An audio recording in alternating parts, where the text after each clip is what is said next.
This sports report brought to you by Harvey Norman. Shop online, mobile or in-store today. Good evening. While Australia is officially in recession, the Northern Territory's economy fared better than most of the country, recording the second lowest decline in state final demand for the June quarter. The government has put it down to successfully controlling the virus by acting quickly. As our southern counterparts battle to stop the spread of COVID-19, Territorians have been enjoying relative normality. We've been back in the pubs since May and open borders since July. You've been to Victoria. But businesses are still struggling. It really has been our customer-facing businesses that have copped the brunt of the damage, and that is hospitality and tourism, as we all know. The NT recorded the second lowest quarterly drop in state final demand in the country, down 4.9% behind ACT. No surprise, New South Wales and Victoria have experienced the steepest plunges. Treasurer Nicole Mannison acknowledged any drop in the economy is devastating, but because the government acted quickly, it was able to open the economy up sooner. But there are suggestions the Territory was already struggling. It's a positive to not see the Territory at the top of the underperforming list for a change, which is a good start, but I think that's really linked to the fact that we're coming from a pretty low base. It comes off the back of disappointing news. Lambridge's luxury waterfront hotel is on hold for at least 12 months, with the chance it won't go ahead.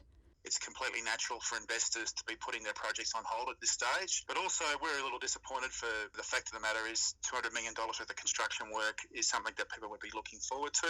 The opposition leader has hit out, claiming the government hasn't been able to facilitate investment. When the private sector need to make investment decisions, that capital and the timing of spending that capital is important. And the Gunner government has dragged its heels on the luxury hotel. They will go ahead with the project if they can make money out of it. And the truth is there's probably just too much uncertainty right now for anybody to make an investment of $200 million.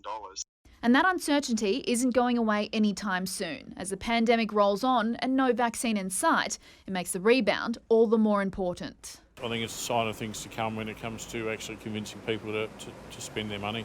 Members of the Mutijulu community near Uluru are again calling on the government to suspend flights from Queensland to Yulara following the decision to label parts of the state as elevated COVID-19 alert. We are hoping that this new category can be clarified and either it's a hotspot or it's not a hotspot. That's what makes it confusing to people. This is sort of a grey area. The community says it will close Uluru Katajuda National Park if an agreement isn't reached. A $37 million loan from the Northern Australia Infrastructure Facility has been approved by the federal government to support the construction of a new solar and battery farm in Batchelor. The funding will also go towards a gas-fired power plant in Darwin.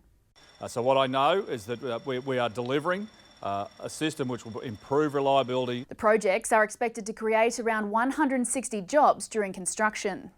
A recount of seats with margins of less than 100 votes has been underway today. Labor is ahead in 2 of the 4 seats still in doubt in Blaine and Barkly, while Robin Lamley continues to cling on to Araluen by 18 votes. Meanwhile, the CLP is ahead by just 7 votes in Namatjira. If the trend continues, Labor is on track to secure 15 seats and the CLP 7, with 2 independents and 1 Territory alliance.